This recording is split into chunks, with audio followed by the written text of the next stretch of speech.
Hi everyone, and welcome back to Lucky Loaders 15, where I'll be giving you just the one tip for tomorrow's racing.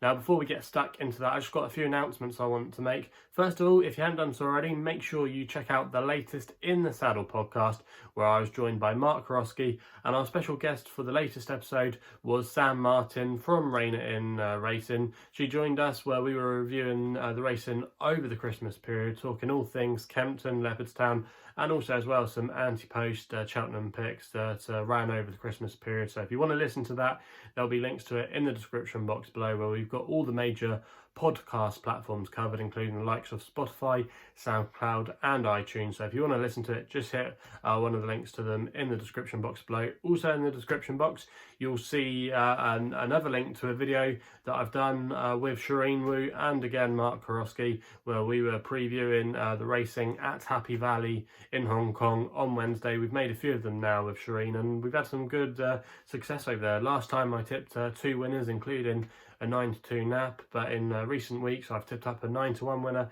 and a 16-1 winner as well. So I've been in pretty decent form over at Happy Valley, and hopefully we can have some more success there. And if you want to check that out, again, like I said, there's a link in the description box below. So that's enough of the promotion stuff out the way. Also as well, I want to just recap on our results today before we get into the tip for tomorrow. It's been a small but profitable day for us here on the YouTube channel, as we did have a winning nap today, which came at Wolverhampton with my girl Maggie. I thought Richard Kingscote gave this one a really good ride, you know, just track the pace.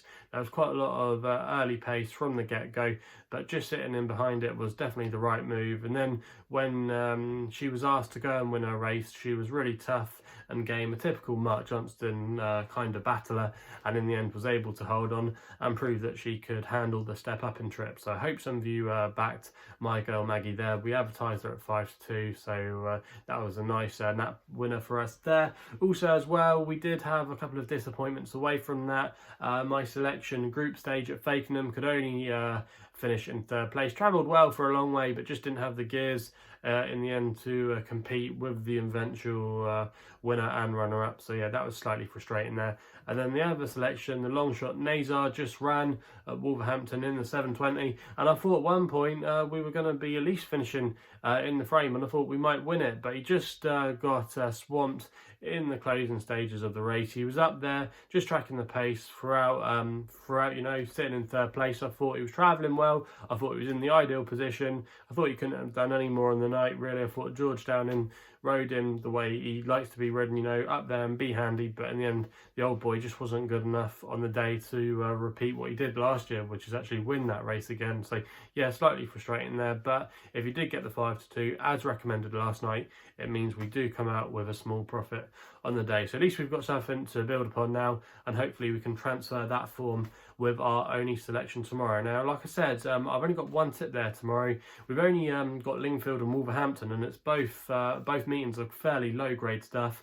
The Ludlow Jumps meeting that was scheduled to take place tomorrow has been abandoned, and also as well Ayres meeting, which is another jumps meeting, has been cancelled on Wednesday due to the similar fact that they're both frozen at the moment. So a little bit disappointing there, but obviously safety has to come first. So like I said, we've just got the one tip tomorrow. I didn't really fancy too much, but it's going to be my nap, and it's going to be running in the 440 at Wolverhampton, and that is going to be the mare Capriolette, which is currently available at 6-1 at the time of recording. I'm going to recommend an each way selection here, 0.5 each way tomorrow, and you can currently get 4 places on this race with SkyBet, and there's a couple of other firms offering the 4 places out there, which I do think is a fair offer actually. I think with the extra places on offer, I'd be disappointed if Capriolette couldn't finish in the first 4, and like I said, she's currently available at 6-1 at the time of recording. Now this horse is trained by Ed Walker, and Tom Marquand is booked for the ride tomorrow. Now this horse is hard to win with. She's only won 2